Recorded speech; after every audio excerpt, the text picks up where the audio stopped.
I want to turn it over to our host for the evening in our Life, Death, Near Death and Beyond series, Louis Griggs. Thanks. And as I already said, about 7 years ago, both I and Ellie Schomburg had heard each other speak. I spoke first up at Unity, the first time I'd ever spoken about both of my near-death experiences.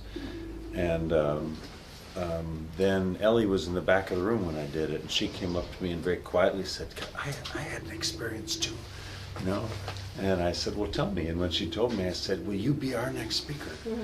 And she said, I say, everything I ever say about anyone else, I always say the same way as if they're sitting right here, because I live in such light that it has to always be true to all of us. So I say with love that she said, okay, I'll do that, but you have to sit next to me because I'm a little shy about speaking and telling my story in front of others. And I said, of course I'll do that. And we did that for, I don't know, 5 to 7 years here and at churches and other places.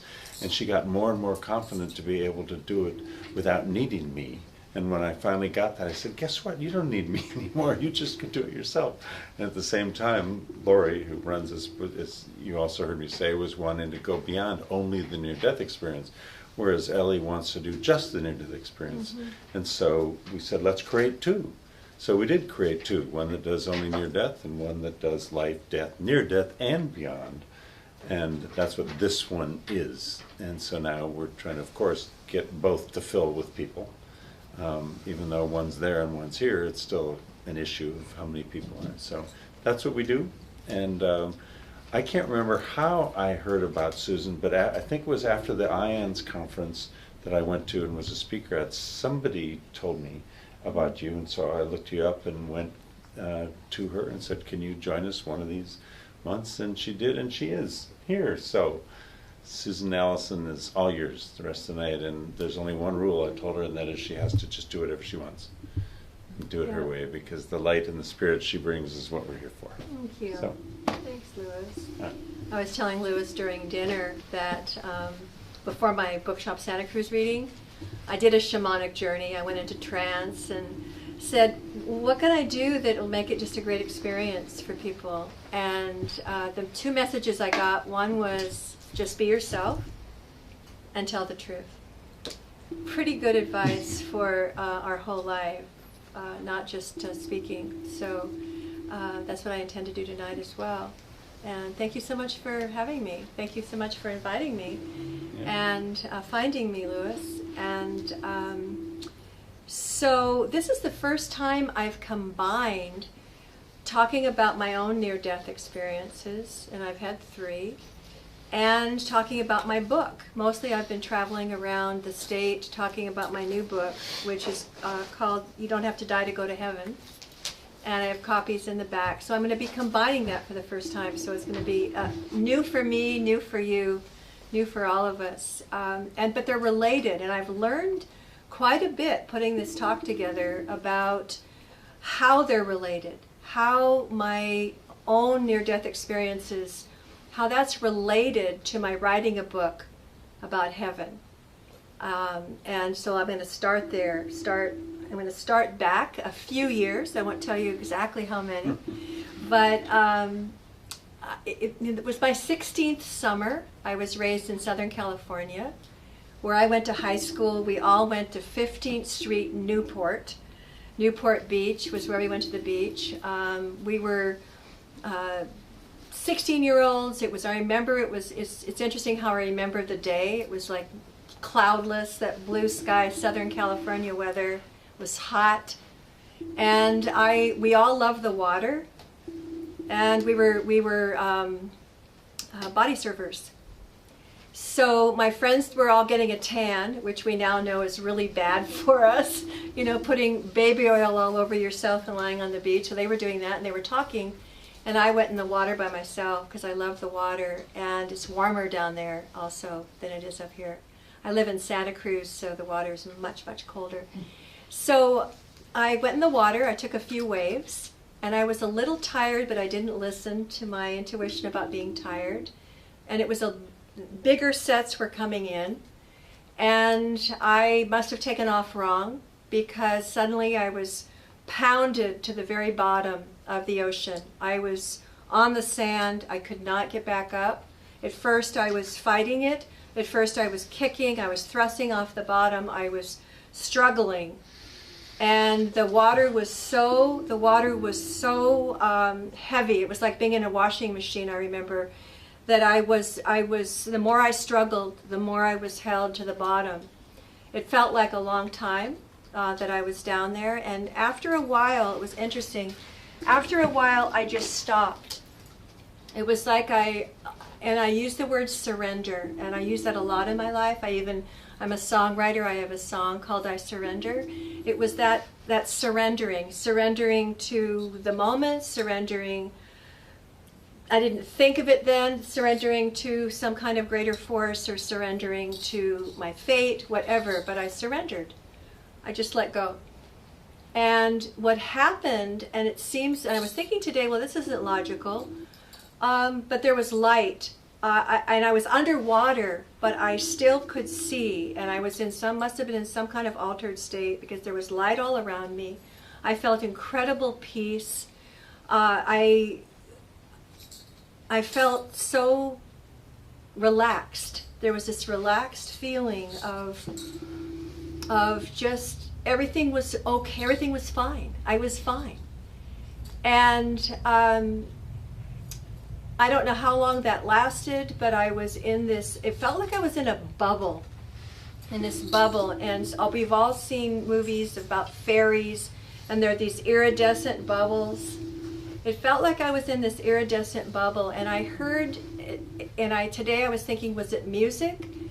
It was a humming. There was this humming sort of music that I was hearing, and there was all this light. And I was held in it. I felt safe, which sounds really bizarre because of the situation I was in. I felt safe, I felt relaxed, I felt at peace, I felt held in a way. I didn't, and Lewis and I were talking about, people compare their near-death experiences. No, I didn't go down the tunnel. No, I didn't have a guide meet me. I didn't do a life review. But I was in this light, and I knew I was in a transition. I knew that I just wasn't really totally here. It didn't feel like I was even embodied. So eventually, this letting go, though, I floated to the top, which happens when you relax in the water. My friend had seen me disappear. My friend Carol came out, and I was semi-conscious, and she helped me in, and those are the details. But the important thing is this experience that I had, which was total peace. And a lot of things were going on in my life that needed change. Even at 16, I also had a fatal car accident at 16. So what was happening at age 16? I was in a relationship with someone 4 years older. It wasn't abusive, but it wasn't for my highest being in this relationship. I immediately got out of this relationship. I loved my parents more deeply. I felt like my heart opened. And I'm feeling emotional right now about it. My heart opened from that experience. I was kinder to my friends. I was able to be in the present moment more and not in the past and future. And I just had more love. And a lot changed in that year in terms of for the better in my life. The same year, and I'm not going to talk about the details, but I was in a bad car accident. And I was saying this at dinner, that both those experiences at 16, it felt like I had, and you're going to hear this later about angels, but that I had protection. The car accident was so bad. I mean, I was drifting into this online of cars that they kept avoiding me somehow, but it was like it was a highway in Southern California. We should have been killed. And every police officer said that. And I felt that in the water as well, that I had spirit allies. I had guides. I had I had helpers, I had angels. And you'll hear this, how I knew this later because of something that happens. But I just felt protected. I was protected in the water, and I was protected in that car accident. And it was not my time. And I've heard that over and over with experiences you're going to hear about in terms of my shamanic work and my journeying to the spirit worlds. I'm told it's not your time, that we have an expiration date. This isn't yours. It's not your time.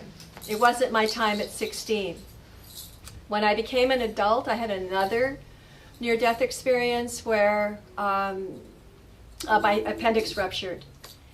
And I was in tremendous pain. It took them all day to diagnose it. Finally, I was in the hospital, in and out of consciousness. And again, I let go. But this time, I saw angels around my bed, and my husband saw them. So I wasn't the only one who saw them. He was upset because he thought they were there to take me. He was sure that I was dying. And it felt, I had been in pain, and suddenly there was no pain. I felt this warmth coursing through my body, this incredible warmth. Again, kind of this bubble experience. Incredible peace, and this time joy. I had so much joy. And there were angels all around me. Obviously, they were there to protect me and to help me heal. I had a horrible infection from the ruptured appendix. The infection was all through my body. But I was fine. I was fine. But I did surrender. There was a surrendering again of really, I was okay with going. Yeah. I felt fine about going. It was so lovely to feel this, this love. It was tremendous love. And of course, I'm still here. So that, I didn't go down the tunnel any of those times or go to heaven any of those times. But what I realized today on our drive is what it did was whet my appetite. It made me so curious to go further. And I know now, looking back, that's why I went into this shamanic work that I do. Because I wanted to go to heaven. And I didn't go there, per se, in my near-death experiences. But through the shamanic work, I have gone there. Well, I counted. I've done 1,100 journeys since 1993, still trying to go to heaven. And I used this, when I was writing this talk, I've been trying to go home. On some level, I've been trying to go home. And experiencing it as much as I can, but still needing to be here to fulfill whatever it is I'm still left to do. So something that happened that helped me put some of this together was that I did a inner child workshop with a Jungian analyst who took us into trance, and she took us back to before our birth, right before our birth this lifetime. It's always been easy for me to go into trance. I've been a lifetime meditator. I went right into this trance state, which is just a deep, relaxed, meditative state. And I found myself on this journey in this very Greek setting. There was a temple there, and this is actually where I go now, which is in the shamanic upper world, but I didn't know that then. I found myself with this Greek temple. There was like this beach over here. There were stairs going up to this other level, and I was up there with 4 angels. I had toddler energy. I was like running around and crawling under their robes. I was like playing hide and seek with them. I was having just a blast. I was having such a great time. I was laughing hysterically. I was so happy, so free. And one of them said, "It's time for you to go back." And I said, "No, I am not going. I'm not going. I refuse. I'm not going. I know what it's like there. It can be really hard. It can be challenging. I didn't use those words because I was like in this toddler energy. I just said I'm not going. Arms crossed like yours. Not going. And they kept suggesting things. Oh, there's things that you're going to need to do. You're going to be a light worker. You're going to just, it's really important for you to be there. Nope, not going. Sorry, not going. Then one of them told me I was going to have the most amazing mother ever. An avatar. Just this incredible mentor. This woman that would be so important for my growth, who would love me deeply, would teach me so much. And for whatever reason, maybe past life experiences where I didn't have that, I wanted it. And I said, okay, I'll go. And I felt myself in this whole experience, this regression experience that she led us in. I felt myself being tugged back into tugged into my mother. And what was amazing was the angels were there then. And I have since found that they've been with me through all my incarnations, these 4 angels. They've been with me since my soul was created, these angels. I have goosebumps right now just saying that. They're just these amazing angels. They've been with me many, many times since. But they were there around me when I was within my mother. And during the same workshop, I had a memory, it came back, of being a child in my tree fort, and the 4 angels were there with me as a child. I had somehow forgotten as I became an adult and did all the things you're supposed to do as an adult, I forgot. But the angels were with me there, and I'd have conversations with them. I had this tree fort and a pepper tree in Southern California, and one time flew with them over our house. And I remember going in and telling my mother, I just flew with angels over our house. And my mother was cooking, and she turned and she patted me on the head and said, "That's nice, dear." Went back to her cooking. She thought I had imaginary friends, that I had made this up, that I had little fairy playmates, but no. I really did fly with angels over my house. And it was my spirit flying with them, I'm sure. So that was an incredible workshop which brought all this together, and it made a lot of sense. It made a lot of sense what happened in the near-death experiences and so on. But I also realized the word ambivalence is that I did not want to come here. I have been ambivalent, not now, but for much of my life I've been ambivalent about being here. I was ambivalent even before I got here. I don't really want to go, is what I said. I don't want to come back again. I want to just keep being here and being in this place. I don't want to come back. So I've been ambivalent. And so what happened, I had a really difficult birth. I was breech. I was not coming out. I had a somewhat difficult childhood, etc., etc. And then the 2 near-death experiences at 16. And then a few years later, the near-death experience when my appendix ruptured. I think I've been trying to go home, but they haven't let me. It's not my time. In 1993, I found shamanic journey work. I went to a retreat in the Sierras.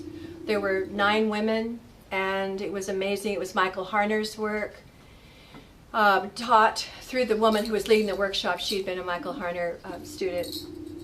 It felt so familiar to me to do this work because I'd already been in the light. I had already been in this other realm, this other world 3 times, and then 4 times in this workshop, the 4th time, when I was already in the upper world in heaven during that workshop. So the shamanic work felt very familiar. And so I've been doing it since 1993. And to write this book, You Don't Have to Die to Go to Heaven, I kept all my journals for all these years, 22 years, and counted up probably 1,100 journeys that I've done. So I had to write this book. This book, You Don't Have to Die to Go to Heaven, has all my experience, my training, my practice of this work over 22 years. But more than that, the catalyst was that my husband, my soulmate, my twin flame, became ill with larynx cancer in 2007. I knew he had it in 2006. He was diagnosed in 2007. He transitioned in 2013.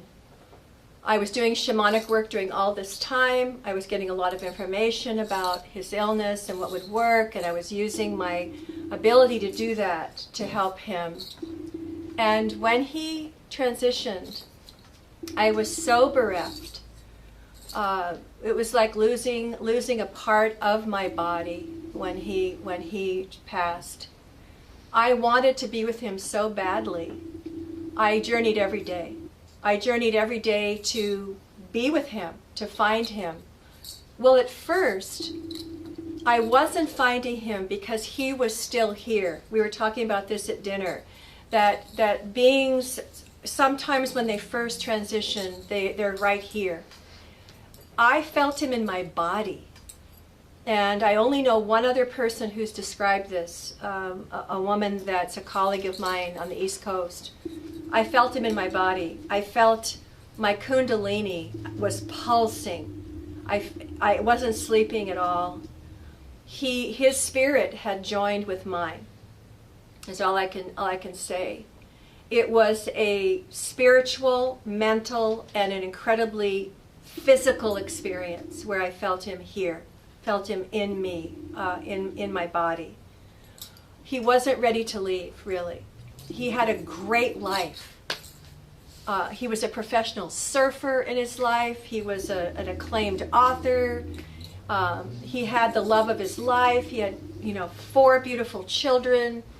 He was really not on some level really ready to go, but he was a Buddhist. He was a meditator for his whole life. He was able to transition and to leave beautifully. And he wasn't ready to separate. And so I felt him for about a month intensely where I wasn't really sleeping. He was here. I love the Tibetan Book of the Dead because it does say it's about 40 days until the soul really starts to ascend. And that is almost to the day exactly what I experienced, is that he wasn't as close in. He was rising up. And in the shamanic world, there are 3 realms. There's the lower world, the middle world, and the upper world, which I'll explain in a moment. He was not in the middle world. And I had an argument with Hank Wesselman, who is another shaman, who says, most souls go to the middle world first. In Hawaiian shamanism, especially, they believe that you go to the middle world. In Catholicism, they call it purgatory. It's the bardic realm in Buddhism. And in the shamanic world, it's just called the middle world. Well, my husband Tom wasn't there. I never found him in the middle world, except for right before his death. I saw him there, which was a forewarning, a foreshadowing that he passed away 2 days later. But I did see him in that world before his death. So when I did this journey work, once I realized he wasn't here anymore, that he was there somewhere, I started journeying every day. And shamanic journey work, if you've not done it, is that you go into trance, you go into a very relaxed meditative state. I really recommend using an eye mask, and I'm going to take you into trance tonight, but if you do it on your own, it's really good to have a mask. Most people use drumming, like a drumming CD, or rattling, but it's a rhythmic sound that you need to hear. That's some people say it's like a fast heartbeat. So I did this every day. I would sit down, I'd put on my eye mask, and I would listen to usually a drumming CD I have, and I would go into a very deep meditative state. It's actually, your brain is in theta. It's not, right now we're in beta, where we're chatting. An alpha state, before you go to sleep, you have this kind of jerk where you're in this dream state. Artists love the alpha state. Well, this is even deeper. It's theta. You're in a theta brain wave. I did this daily. I would sit down, put the mask on, listen to the drumming, go into theta, this deep state, find myself on a path, which I will lead you to tonight, your own path. And then I would find myself in what's called the middle world. Many people, many shamans have done this for 60,000 to 100,000 years. It predates all major religion, that you go to these different realms and they have mapped them. Shamans have mapped these worlds, and there are three, but there are worlds within these worlds, as it actually says in most religious texts like the Bible. There are worlds within worlds, is what you'll find. So, I went to my middle world. I have a big tree there, a tree of life. I go to the top. There's a being that comes and carries me, and I go to the upper world to visit Tom. I did this daily. I found him in the same place I found in the workshop, which is this, I call it a level of heaven. It's this beautiful Greek temple. There are people sitting on the steps and teaching. Both my parents are there, which is rare. Usually you don't have your parents in your soul family, but they're in mine. My parents are there. Socrates, for some reason, for whatever reason, is sitting on the steps and teaching. He's in my soul family. I have divine teachers there. I have the soul family there. And there was Tom walking the beach. Of course he'd have a beach and I have one because they're important to me as a surfer. And so I have spent 2 years visiting him, not every day. But I believe Socrates and Plato, when they say that in that realm you can experience everything. I've been able to talk to him, walk with him, swim with him. We can turn into dolphins. We have made love. And how do you make love? Plato talks about this in the Republic. You can make love energetically. So there's love making in the upper world, which is phenomenal, let me tell you. And we can rise together and fly up and see some of these other worlds. On one journey, I looked up and found that there was a golden city. And I am not, I would not ever call myself a fundamentalist Christian, or even, I went to Sunday school as a child. I know the Bible pretty well. But I didn't totally believe it. It's allegorical. It's metaphorical. But in the Revelation, I went and did research after I saw this. It talks about a golden city. I saw this. So right above where I could go was this beautiful golden city full of light, with prisms of light flashing off this glass or crystals. It's like a crystal city, a golden crystal city of light.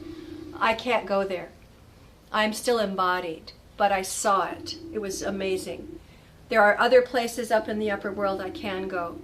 And so his passing made it imperative for me to be able to do this work and to go there. And what I found is that there is no death. He's great. He's young, he's vibrant. He has long hair again to here. He's like in this perfect surfer body. He's also was the friendliest person on the planet. And what is he doing up there? He's a greeter. He's schmoozing. He's greeting people who come. And it's incredible. So, in terms of writing this book, this was the catalyst for me, which was that I'm able to communicate with my parents, who are great.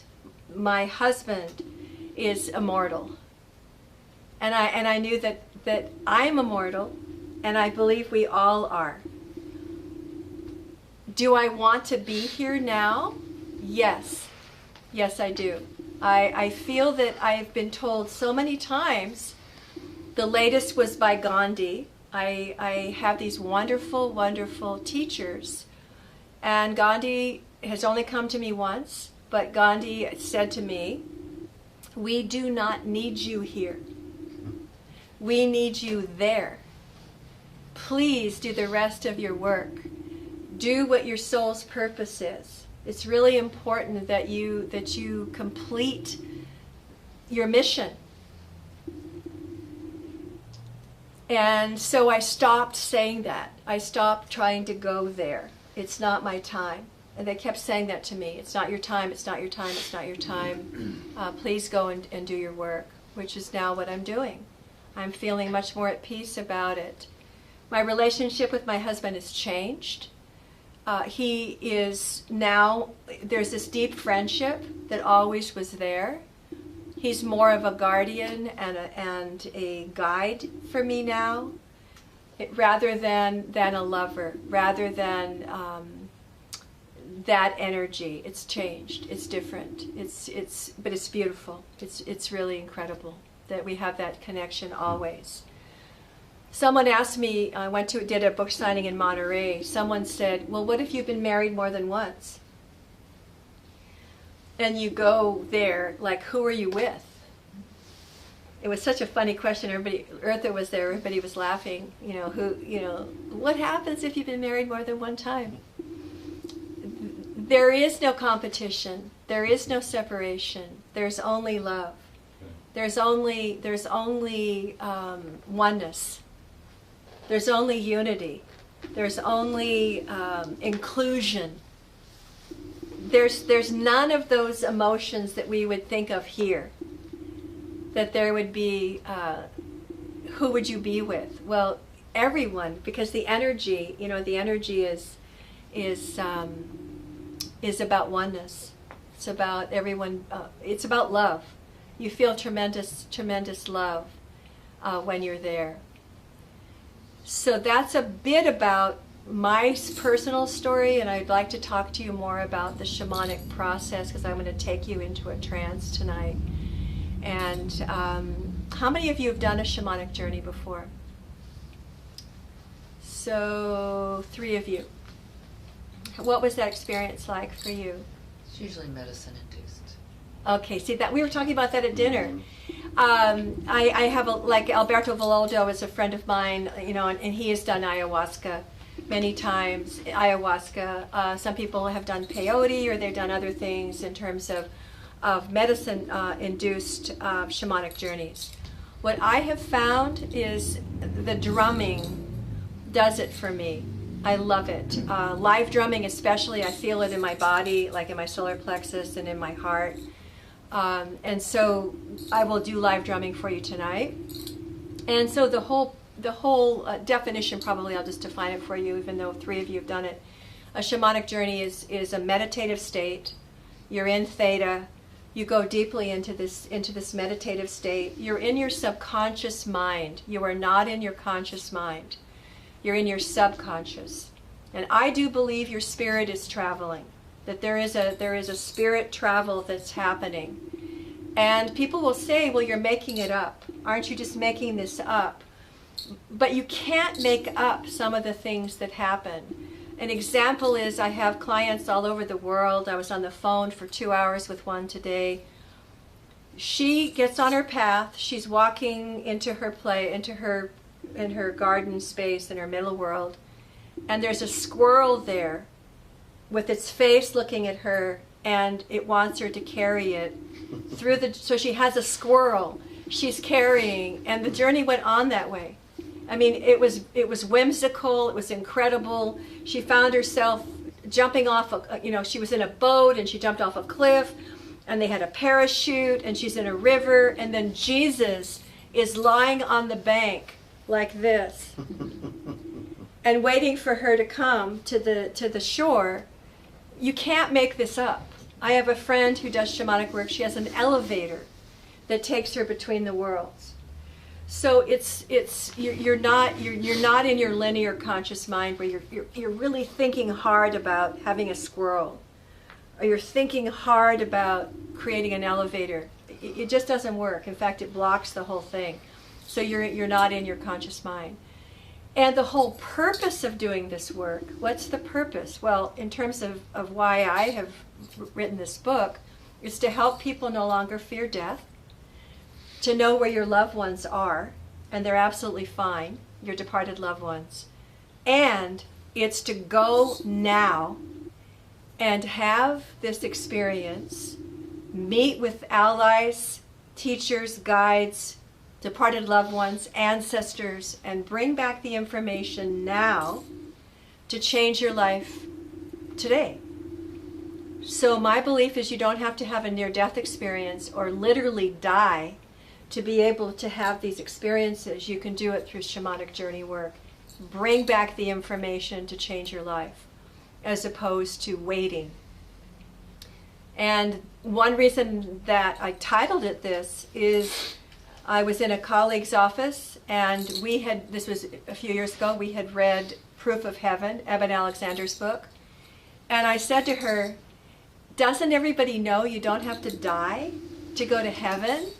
We can all go now. We have to tell everyone that they can go now and change their lives. They can get wisdom from all these teachers and all these allies and change their life now. We have to tell everybody. The other thing that's also a tiny bit irritating to me about books like that is that it's assumed that that's heaven. Now, whether it's Eben Alexander or another author who's writing about this, people have been writing about it for years, are saying that I went here and this is heaven and this is what happens and this is, it's going to be different for each of us. It'll be your own heaven. You're going to meet teachers and allies that are yours. They're not going to be mine. They're not going to be like Eben Alexander's. They're not going to be like anyone's. Your world that you find, and you're going to see it tonight, and I'd love it if you share your journey tonight, they're all going to be different. They're as different as your fingerprints. Everybody in this room, we all have different fingerprints. We all have different life paths. Your journeys are going to be very different from one another. Your worlds are going to look different.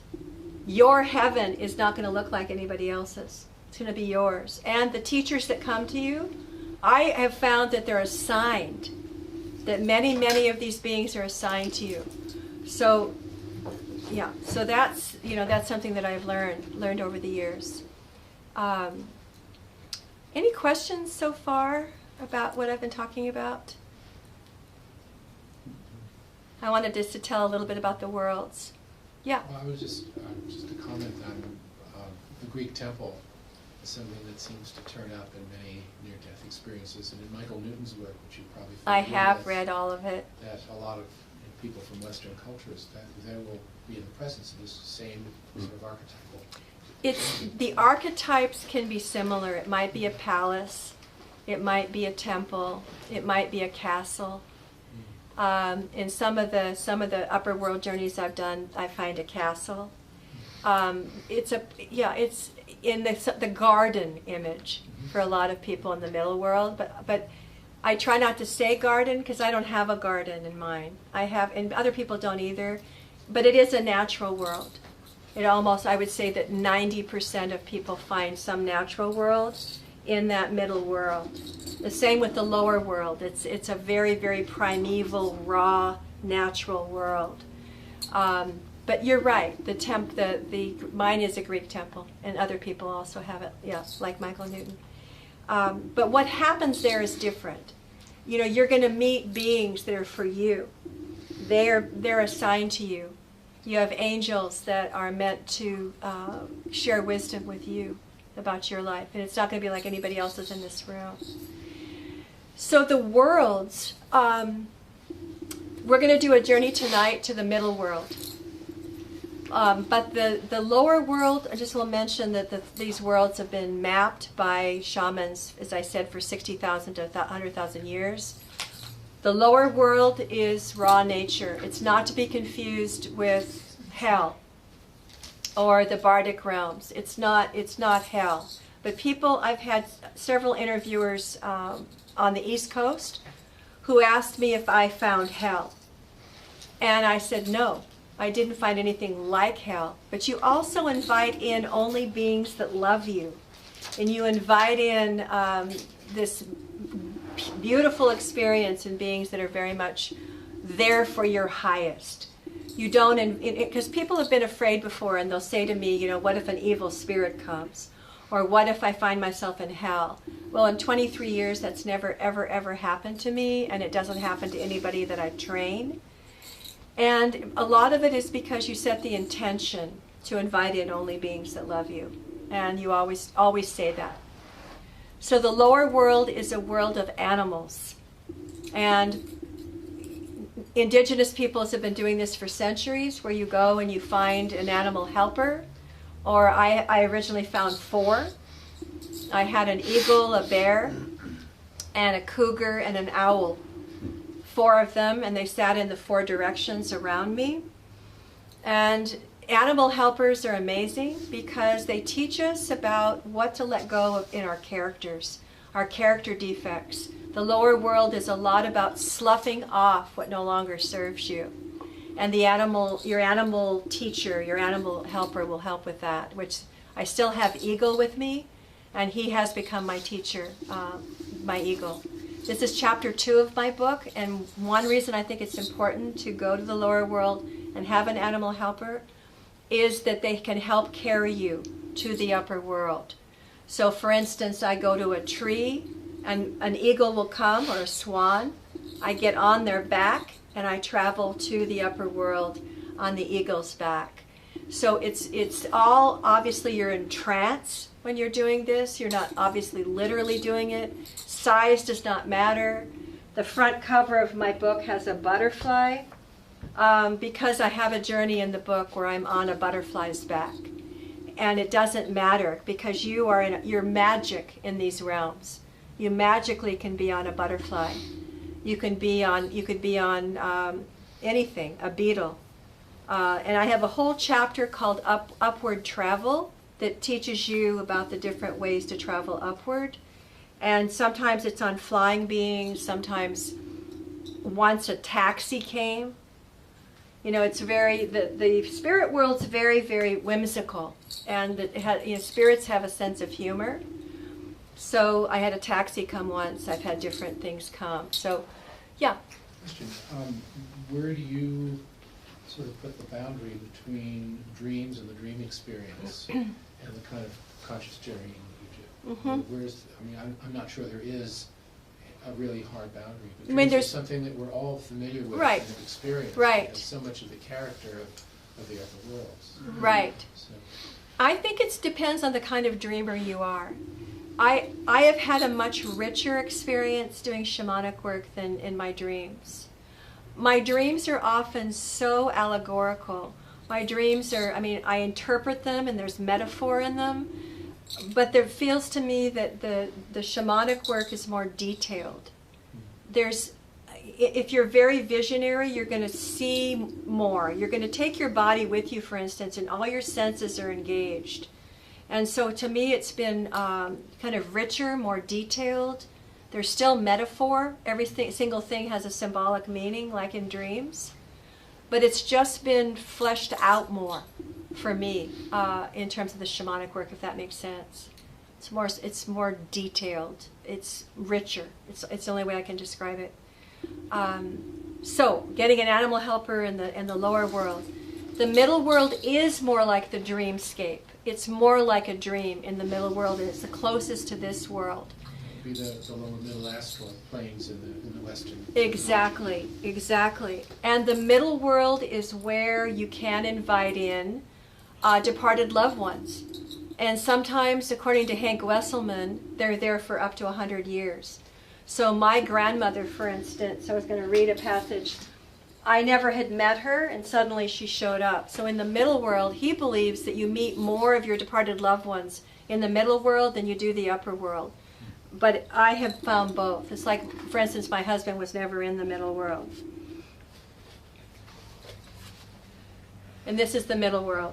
I cross a wooden bridge and open a gate to my garden where fragrant flowers are blooming, ferns and bright green, and light is streaming from golden sun. I climb down to a lower level by a stream and waterfall. Looking up, I see the waterfall part and a woman steps through. She is veiled, yet my sense is she's my father's mother.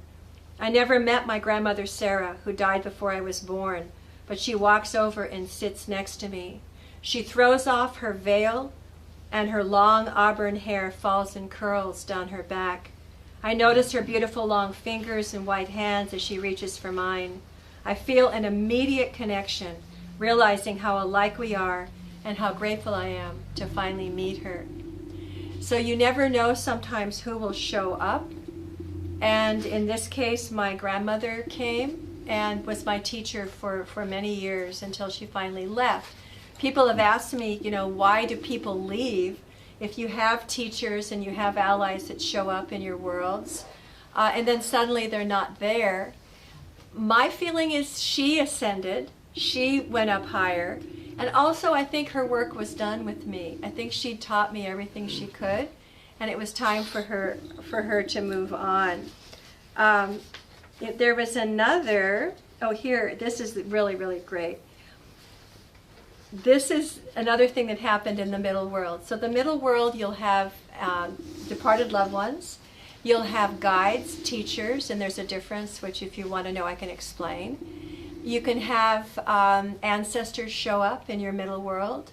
And you can have future beings, beings from the future come.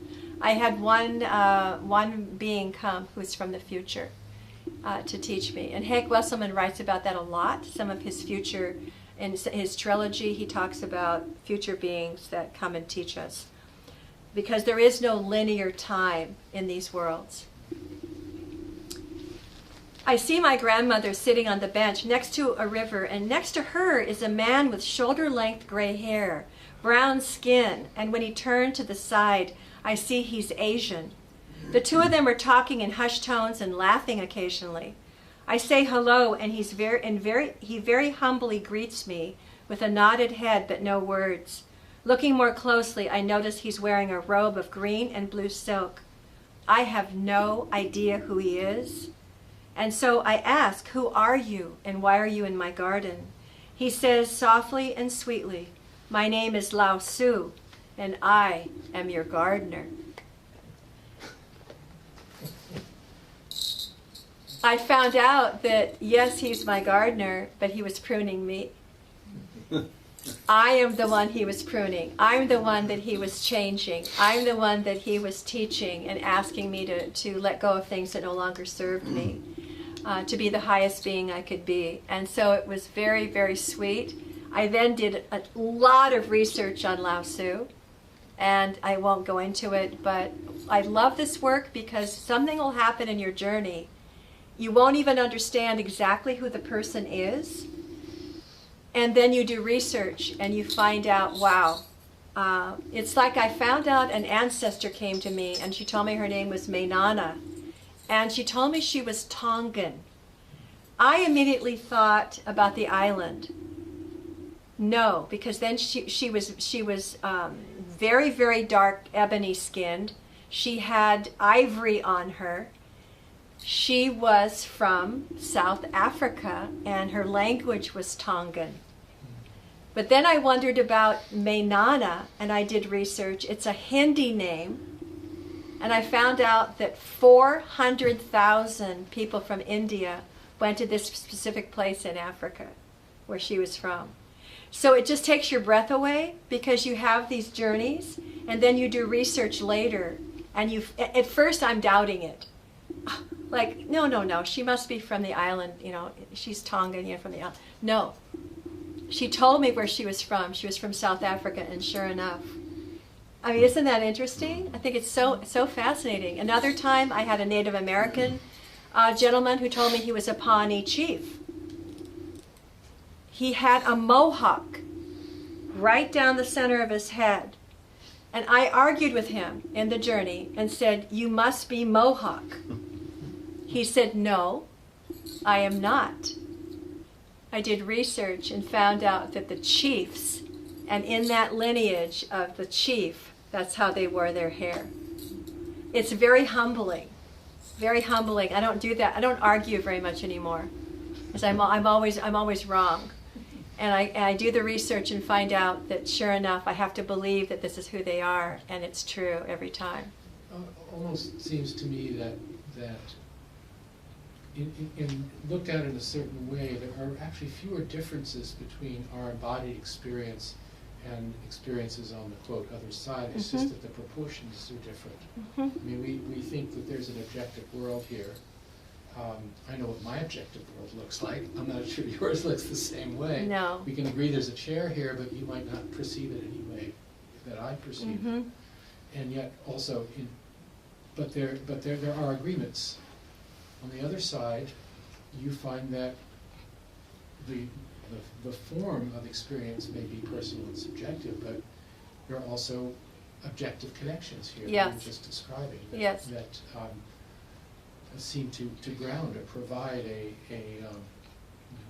what to us gives credence or proof to Yes. solidity of the experience. Yeah. No, it's I'm been. not sure how to put this. No, I understand what you're saying. But it has been fascinating and incredibly humbling that they're my teachers. And the other thing that you bring up, and you didn't say exactly this, but it brings something up for me, which is they appear the way we need them to appear. So I have also gone to something called the Blue and Silver City, which is for me, it's in my heaven, my level of heaven. They appear as holograms. I see them as holograms, and I see them as light beings. They do not appear in human form, but I asked for them just to appear the way they wanted to appear, the way they really are. And they were holograms. They were sort of, I could barely see them, but then I would see them as light. Other times, like when my husband Tom appears, he appears in human form because I need that. So they will appear the way you need them to appear. Lao Tzu was in human form, so I could recognize him. The same with my grandmother. But if I ask them to just be light, which I have at times on my journeys, they will appear as light. So that's something else that's really, really fascinating to me, that they will show up in a way that is going to be for your highest and your deepest learning. So that leaves us with the upper world. The middle world is also for your teaching, and beings will come and teach you there. I haven't met very many animals there, just mainly human allies, teachers, ancestors, departed loved ones in the middle world. The upper world, and I have that later in my book. Most of the chapters are about the upper world because the book is about getting to heaven or getting to your level of heaven. The upper world, I feel it's easiest and best to get there through the sun's energy. And you first go to your middle world, you climb something high, you ask to be carried. I always ask people in my book to go with a being, either a guide, a teacher, a feathered being takes you. You go with some being. And this is just almost courtesy. It's being able to be humble and ask for their assistance. It's not about you not being safe. However, some shamanic teachers say going through the sun's energy can be tricky for some people because at times it is where the soul goes through after transitioning. That the sun's energy is a portal. It's a portal to the upper world, and it's very powerful energy. And so in my book, I ask that people do the middle world first in chapter 1, then you do the lower world, then you practice going up, ways to go up the tree, or there's a ladder that can drop, and so on. And so you're building on your confidence and your journeying skills before you go to the upper world, is what I recommend. Once you decide to go to the upper world, you set an intention, I'd like to go to the upper world, and invite in an ancestor. So you climb your tree in the middle world, a being comes and carries you, and usually it's through a barrier of some sort. It's through the sun's energy, or it's through clouds or mist, or it's through a waterfall. There's a barrier you pass through before you get there. I have a journey in the book I call Mount Olympus, because it looks a bit like Mount Olympus sometimes when you do a first journey to the upper world. There, you'll see clouds around it. There'll be kind of like land there. You go up, and there are gurus, guides, avatars, very elevated beings there. It's also really luminous. It's a different energy in the upper worlds. It's full of light, which is why I said earlier, maybe I've been trying to go home. I've been trying to be back in that light. And I do have a journey where you go into the light, and you actually can turn yourself into light. Transfiguration. You turn into light in one journey. So the upper world is luminous. It's full of your soul family, your divine teachers. You can go to the Akashic records and look at a book that has all your past lives. And I do have journeys where you can go into your past lives in the library. You can meet departed loved ones, and the energy is very much full of light in that world. It's very, very, it's not dense. It's as dense as the lower world and the middle world. Would you say that, did you ever feel that dimensions or some other word was a similar way to talk about the middle world or the upper world? Like alternate dimensions. Yeah, like the 15th, absolutely. The 6th, or the absolutely. Anywhere up to 16, or did you perceive more gradations than the middle and the upper? Yes. Yes, great question. The barriers kind of suggest, that energetic hit up to another level. Great question. Because what happens is, I think it's really cool that when you journey from the middle world, let's say, and you want to go up, like I have a whole chapter on the sun, moon, and stars. And it's really still in the middle world, but you can journey to stars. My favorite constellation is the Pleiades. So I have journeyed to the Pleiades many times. So you can go to a star place, you can go to the moon, but what's interesting is you look at how many levels you pass. So for instance, when I'm going to the upper world, I'll notice I pass the moon, and I pass this moon level. I pass the Pleiades, I can see them. I pass, and then I have a planet that my husband Tom actually named. It's really corny, but he called it Sutami or Tsunami.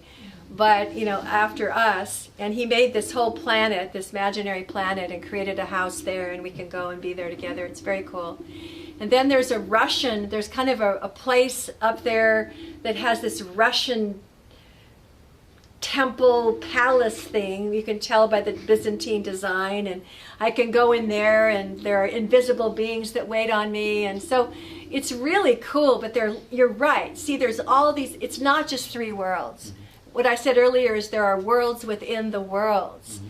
The upper world especially has myriad worlds. Not recently, but for the book, did a journey where I invited in friends who had passed away. I wanted them to come, and I wanted to do a friend journey for people so they could invite a friend in. 2 friends came, and one of them, Shelley, led me from the middle world up to the upper world, and beyond where I go to this incredible mountaintop. And the view from there was so amazing. She said, you can see why this is where I hang out. This is where I go. And so she took me to that world. So that there are all these places you can go. I have a journey called A Journey to an Exalted Ancestor. You'll end up in another place with this exalted ancestor. I ended up someplace, I think it was ancient Scotland, but it was Scotland in heaven. And there was a castle and beings, that all these ancestors that greeted me, since I'm part Scottish. The sky's the limit, and it's not even the limit for everybody. We can just keep journeying like this. It's amazing. So I am going to, and I love that you've been asking me questions all along. One more question about sure. Perception of time. As many as you want. Yeah, just the perception of time, which is something else I'm really fascinated yes. with. And I'm fairly convinced that the essence of time is subjective. Absolutely. That the time we experience here is just because we happen to agree to incarnate in a place with physics that kind of keeps keeps, and we mistake that for time. Good old Newtonian materialism. Yeah, and Yeah. that's like the tail of the kite, as it were. Exactly. It stabilizes things. Yep. But the essence of time is the experience of time. Right. And Right. I'm fascinated with how time passes in dreams as well. Yes. And also that it goes fast when you're having fun and vice versa. Yep. So that's another question I have for Yeah. you about your perception of time. Yeah. Just to mention briefly, a friend of mine Yeah. some years ago had a motorcycle accident. This is in Europe, and the witnesses to it said his body passed through the engine compartment of the truck that had taken his bike down, with no damage to either his body or the truck. He ended up sitting in lotus position 50 feet beyond the scene of the accident without a scratch on him. And in that quarter of a second, he experienced 2 weeks of time in which he was shown around an advanced civilization in a city. Yep. So I was very impressed with that. I think anyone And would I'm be. fascinated when we have these, extended times Yeah. here and short times there, or Yeah. vice versa. Yep. It's like, we don't know jack about how it all We works. do not know, It's- Jack. it's You're just- so right. This is really the bottom of the barrel. You're so right. This is, and I love what you're saying because, thank goodness for quantum physics. I mean, quantum physics has been around since the 30s, but only now are people going, oh, maybe that's true. That everything is, I love the definition of energy is densely packed light. We are densely packed light. The whole universe is densely packed light. I love it. I love quantum physics. Everything is energy, and energy never dies. It continues to exist, and so of course we continue to exist. So as an energy healer, as part of my work, I always talk about quantum physics because people can get it, because people are up here, they're in their scientific minds. Well, it also allows our materialistic orientation to soften a little bit. Yes, it does. To know that orthodox science is beginning to accept, like there's a door opening. Finally. That doesn't violate their preconceptions, just puts them in a larger That's right. framework. That's exactly right. The other thing is that I've been finding all these years, 22 years, 23 years, there is no linear time in these realms. And there really isn't anyway. It's just that we, have invented clocks and done all that. But there is no linear time. And past, present, and future are all happening at the same moment in these worlds. Recently, not recently, because I did a painting of it, a huge painting that I have in my office. So it had to have been months ago, but I did a journey where the information I received is that my husband Tom is in a parallel universe fathering me as a young child. I did a painting of our backs where he is there and he has these robes on and his hair is long, and I am this child and he has his arm around me. It's the most comforting painting because it's this belief that this is possible, that I am being mentored by this wonderful Father in a parallel universe that's healing what has happened to me, perhaps through all my incarnations as a child. Isn't that, I don't know if you guys can grok that, but it's just really beautiful. It's really beautiful, and I have this painting that I see every day that I did. So, so questions. Let's do questions, but then I'd love to do a shamanic journey with you guys and then share them. Yeah. So I just want to share something about me and what my experience is when I hear you and other people speak of these experiences. Yeah. Although I have an extremely rich imagination, I can write about things and I can fantasize about things, and I've been in a lot of workshops where we've done, not shamanic journeys, but guided imagery journeys, and I feel like I'm creating this with, I don't have an experience of it happening, something from somewhere else.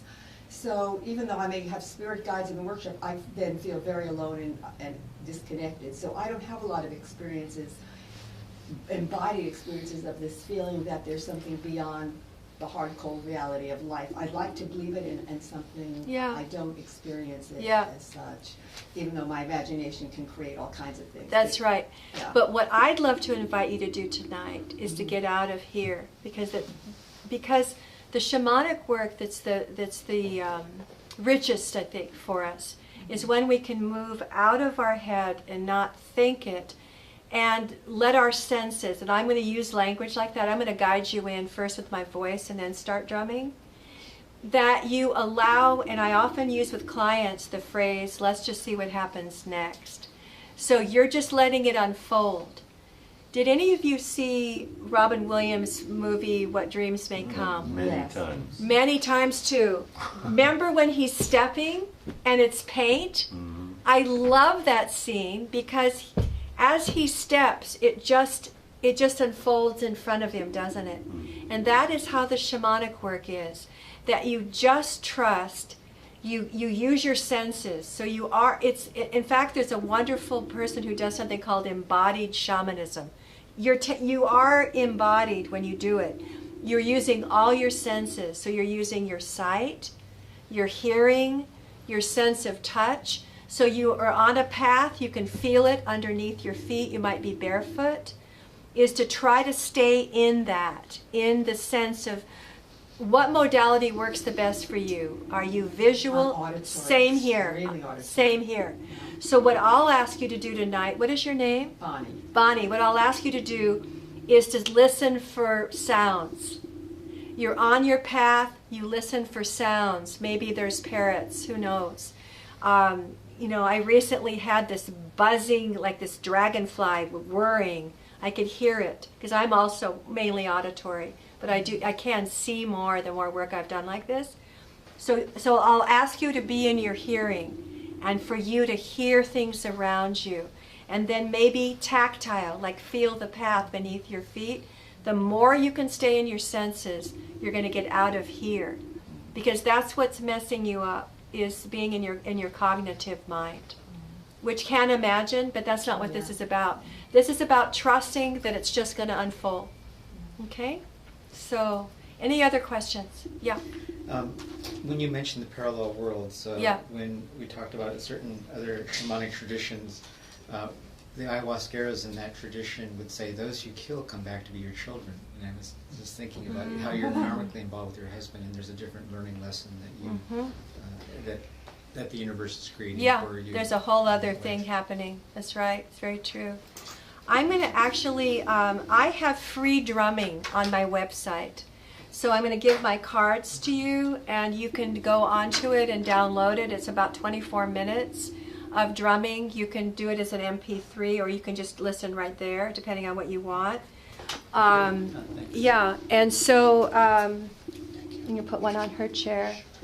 And what I recommend is getting my book and using it with the drumming. That you you haven't. I thought this was a different. No, this I can give you the different one. This is my radio show. You can listen to all the archive shows, even though it stopped. There's some great ones, great interviews. So you can download the drumming and then do the journeys. I have a lot of journeys in every chapter that, starting with the kind that we're going to do tonight. So we're going to do a journey tonight to the middle world. So any more questions before we do a journey? And then I'd love it if you want to share them afterwards. And it is better if you have an eye mask. I can loan this one to anyone who would like to borrow it. I just brought it to show you. Do you want to borrow it? Thank you. You're welcome. So if you don't have an eye mask, get one. You can get them at Bed Bath & Beyond. Can I get some water before we go? Sure. And somebody else is using the restroom. Bonnie's using the restroom. Would you like to come up and join us? Yes, I will. I'd love that.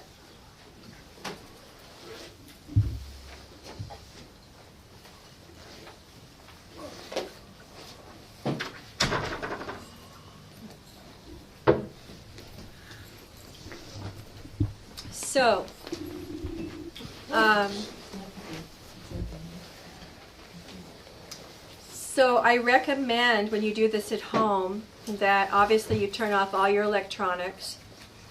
Make sure you do now, that you're not disturbed, that you give yourself at least 30 minutes, longer if possible, because what I recommend is that you are in a place where you're relaxed and you're comfortable, the temperature's right. You have your eye mask, you turn on the drumming, you put your eye mask on, and then you journey. And always in the music you'll get on my website and in what I do tonight, there's always a callback. So you'll hear the drumming. The drumming is it's just a rhythmic sound that you'll hear. And then you're going to hear a callback. And the callback is letting you know it's time to come back. It's very important, especially when you do the upper world work. The point isn't to go there and stay. The point is to go and learn guidance and healing and wisdom and bring it back here. It's really important to come back, and to come back very embodied and grounded, which I'll help you do tonight. So you're going to hear the drumming, for instance, will be... And then you're going to hear me stop.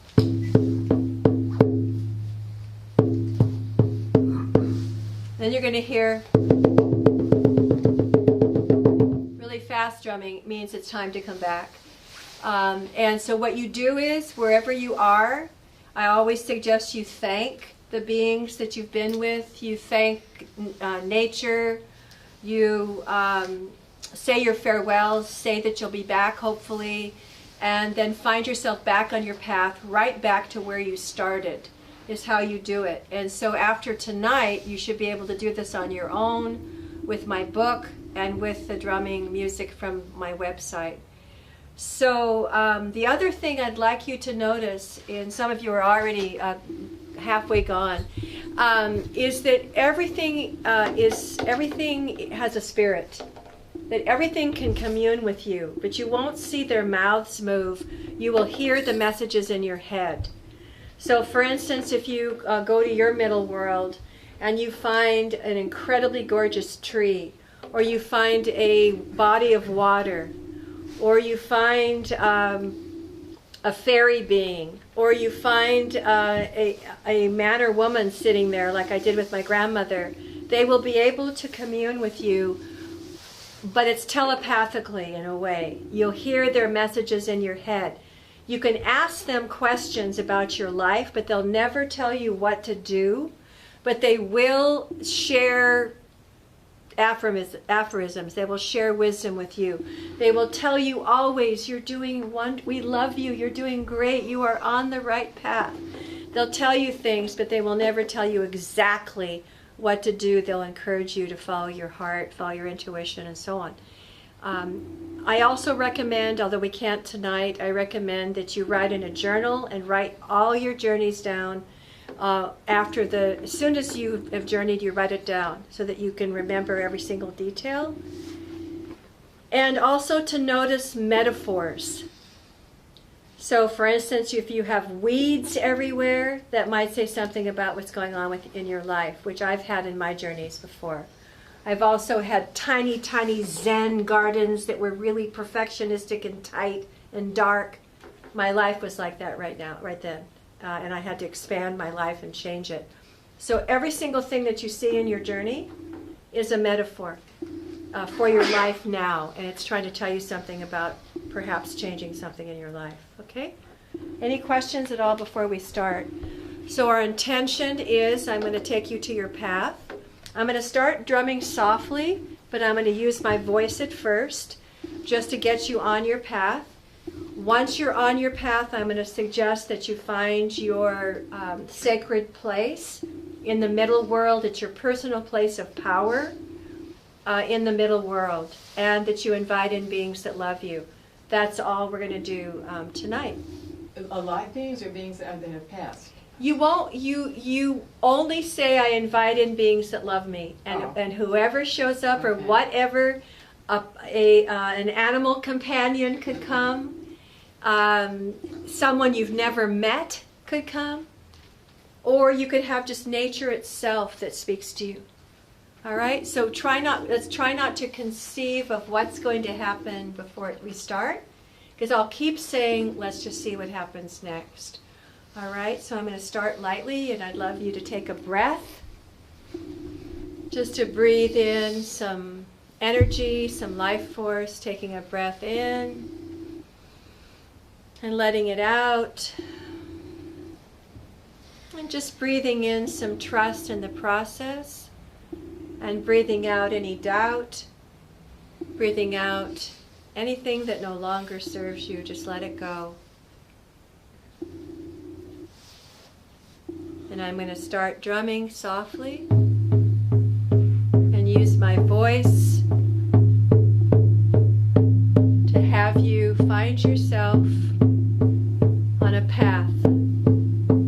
Any path will do. Whatever shows up is just right.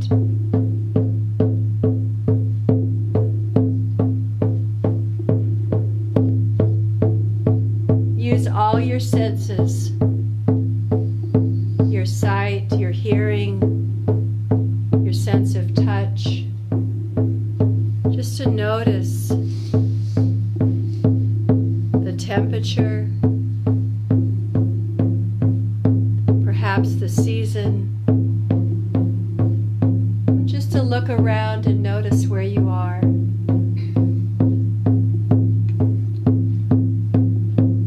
You can look down at your feet. Around you, at the world that you're exploring.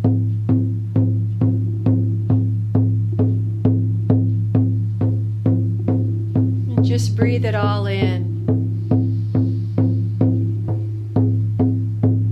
You're magical and can change if you need more light. Just say, I need more light, and it will come. Whatever you need, you can ask for, and it will appear in some form.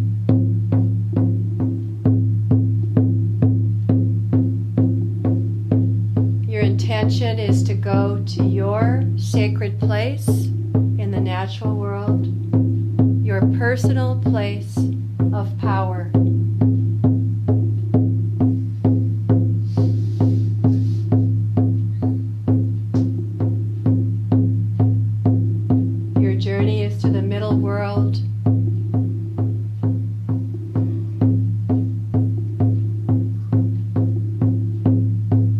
Sometimes is a garden, sometimes it's just a beautiful natural place. And once you get there, invite in any beings that love you. It might just be nature there, or something else may show up. But just keep noticing whatever happens next.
So before you open your eyes, just take a breath in. You want to take a nice deep breath, just breathing yourself back here. And breathing yourself on the exhale back into your full body. I'd like you to feel your feet on the floor. You can move them a bit. Move your feet, move your hands, move your arms.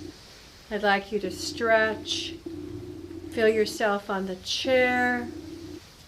And taking another breath. Breathing yourself fully and completely back here. And when you're ready, you can come all the way back. Feel yourself returning fully and wholly to yourself. And when you're ready, you can come back and open your eyes.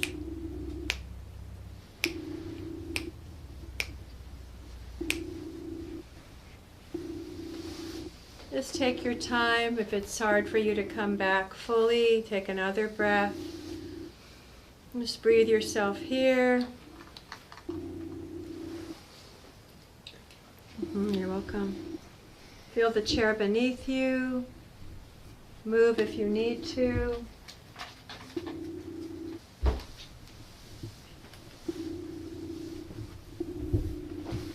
So if you're home doing this, it's the perfect time to write it all down in your journal.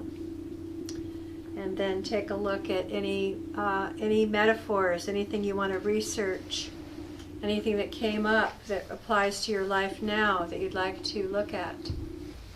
So in a group, it's wonderful because you can share. So anybody would like to share anything about your journey, anything at all, or any questions or anything that you want to share?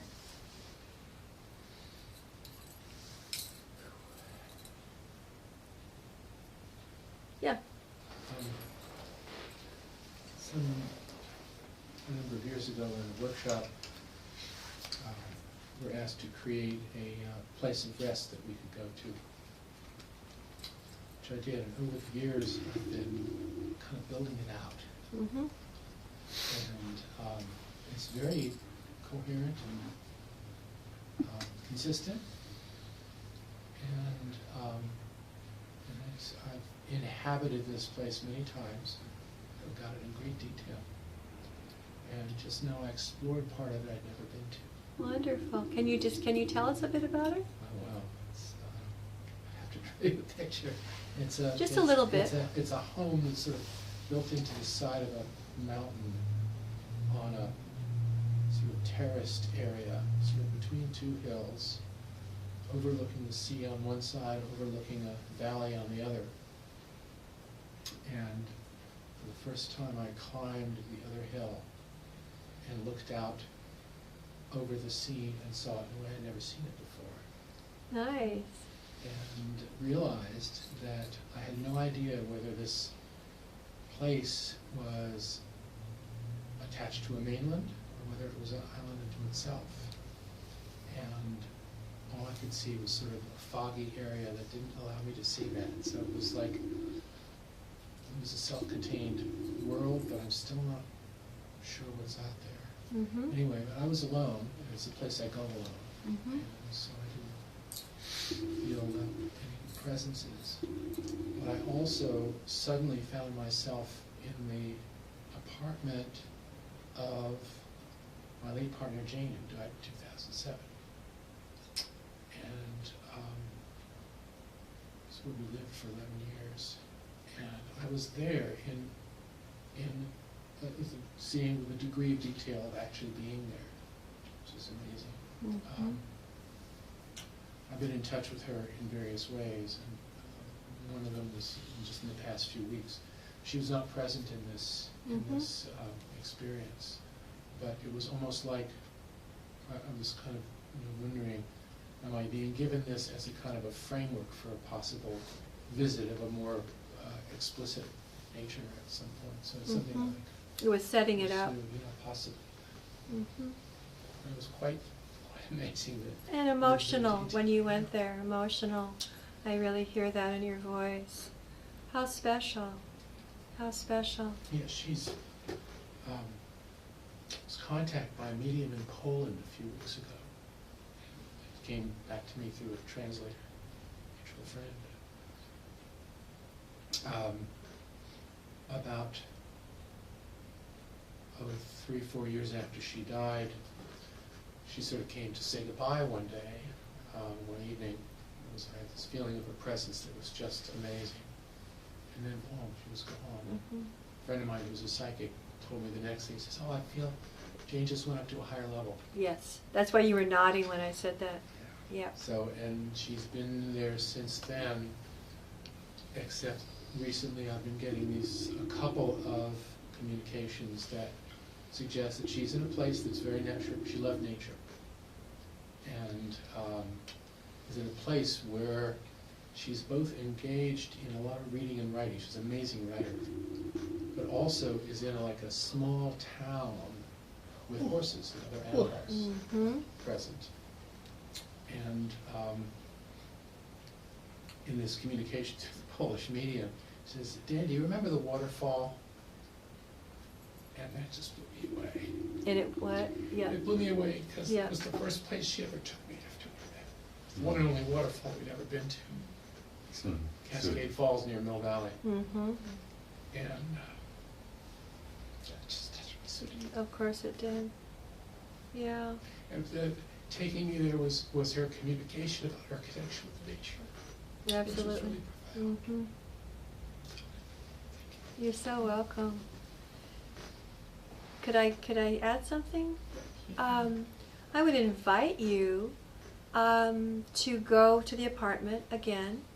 In my book I say this in every journey, to set an intention for your journey. So your intention for your journey would be, I'd like to go back to the apartment and invite her in, and to see if she visits you, because there is no time and space.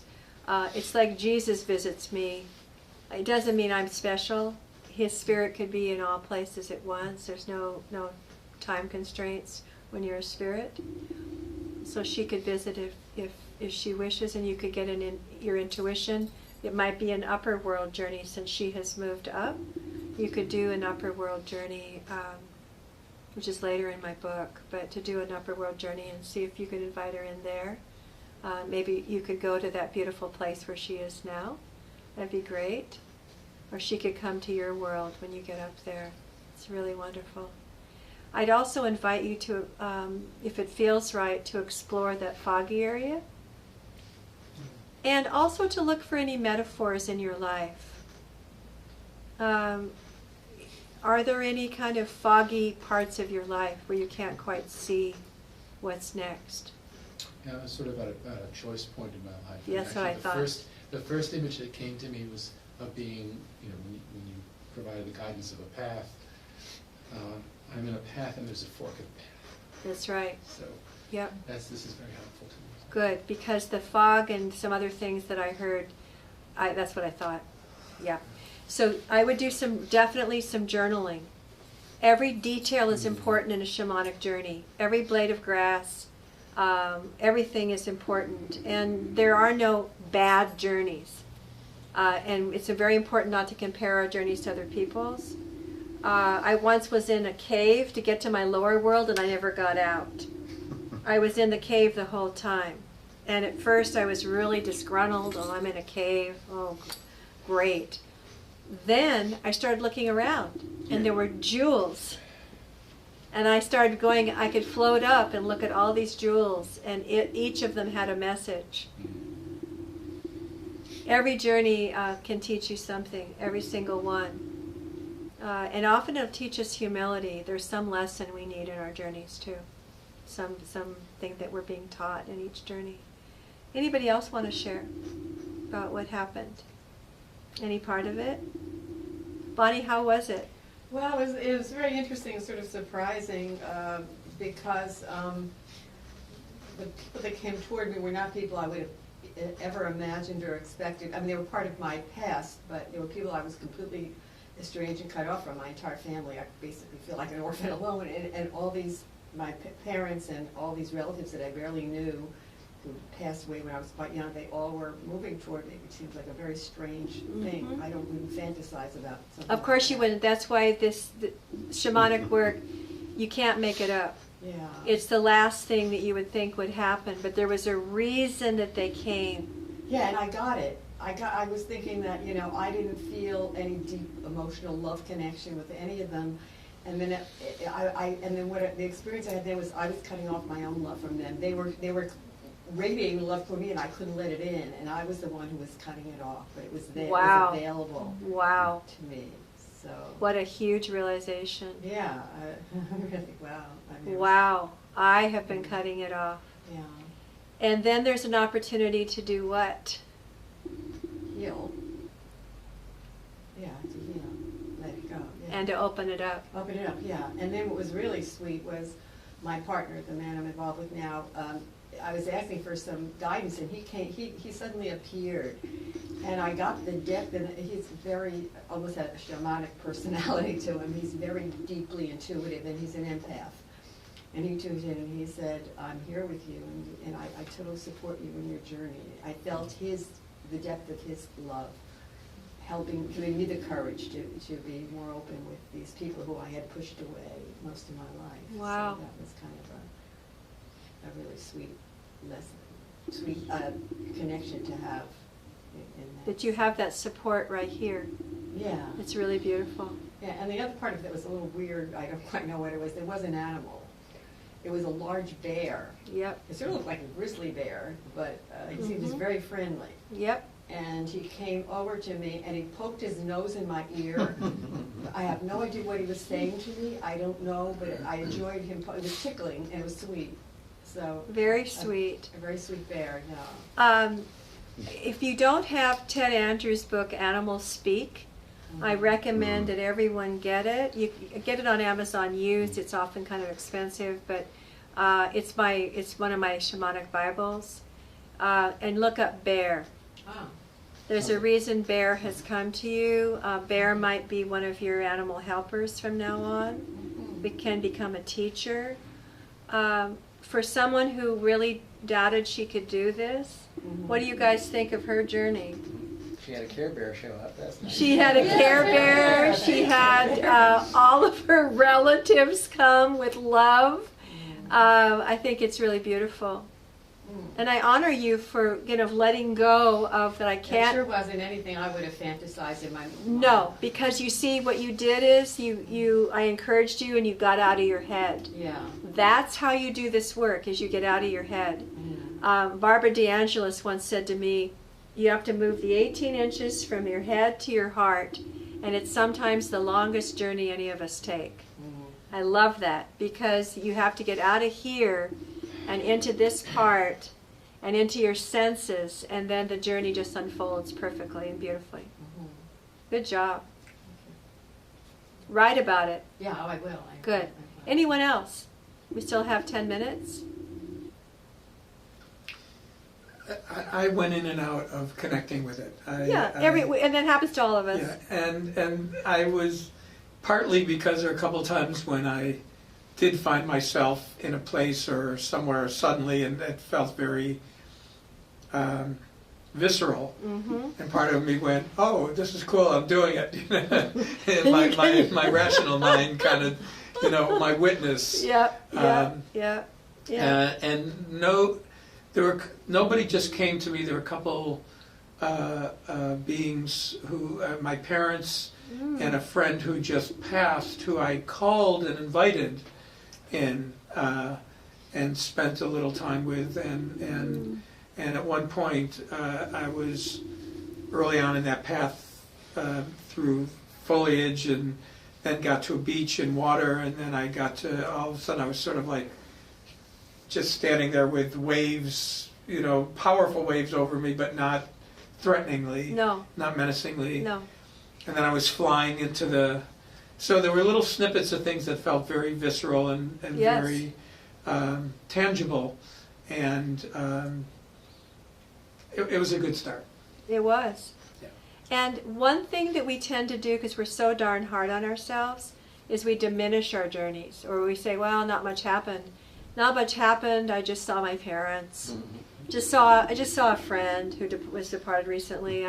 I just was in this water and I was flying. So Well, I didn't say not much happened. I know. No, So I I'm just wasn't saying- holding it that way. I And know. actually, I did it when I was at the beach. I put my arm on, and an eagle came and stood on wow, my wow. arm. But it was hard But to. apart from that, nothing. Well, no. I'm not saying that. But what I am saying, they I'm were just teasing you. episodes. Yes. There was no. It's like that sometimes. Yeah. There were moments of something, and then it would transform to something else, and to something else. Then I'd get in my witness watching it, then I would be in it again. And I'm not judging it. I'm I'm teasing you a bit. But we do tend to sort of diminish it a little bit. Yeah. You know, like, well, you know, it was just episodes. But a lot of significant things still happened. Mm-hmm. So one thing I would suggest also is if we get in our heads, I'm glad you brought that up, if we find ourselves in our head, what you do is stop and go, oh, I'm being the witness. Okay, you call yourself on it, and you go right back to right before you were doing that. When you were flying, or it was very visceral, it was lovely, you go right back to there and start again. And so you just get out, you tell yourself, you really get out of your head and back into where you were.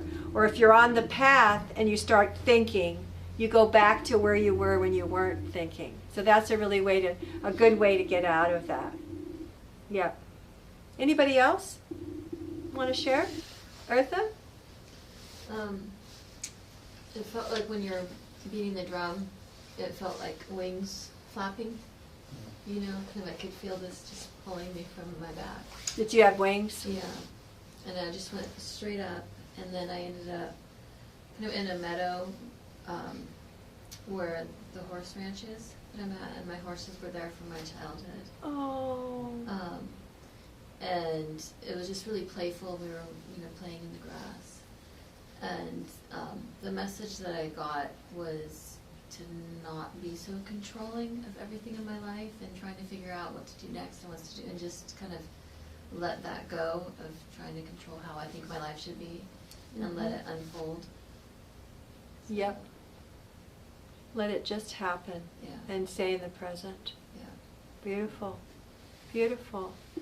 So, yes, it was a start. I like that you said that. This is a good start. I have lots of stories in my book about my own starts, some of them more wobbly than others, and having things show up that I didn't want, that I was trying to be controlling, and I wanted an eagle right away, and I got a camel. And I hate camels. It was all hissing and it was smelly because your senses are alive, so I could smell this camel and hear it hissing. And I was very disgruntled. So the story of that is in the book. It's a funny story about what happened to me. An eagle swooped down and picked me off the camel. But he taught me many, many lessons during that journey that I needed. So it was very humbling. So I will end. I'm just going to read you just a little ending in the end of the book. If you'd like to buy a book, I have them in the back. I have both books and CDs. I'm also a singer-songwriter. I have a CD called We Carry the Light. And I have, if you need any healing, I have a book called Empowered Healer. I only have one copy with me. And a CD for journeying inside your body, doing shamanic work in your body for any healing. Is your book available as a Kindle edition? It is. Yeah, so it is available as a Kindle, this book. Yep. So the ending, I say the end is not the end. It's been an honor to walk with you on this path. It's been my deepest desire to help you overcome any fear of death, to truly know that there is no death, that you and your loved ones are immortal, and you don't have to die to go to heaven. You can find heaven in your spirit worlds with all the beings that love you, and you also can create your own heaven right here. I wish you many blessings on the journey that is your life. So thanks very much for having me. You're welcome.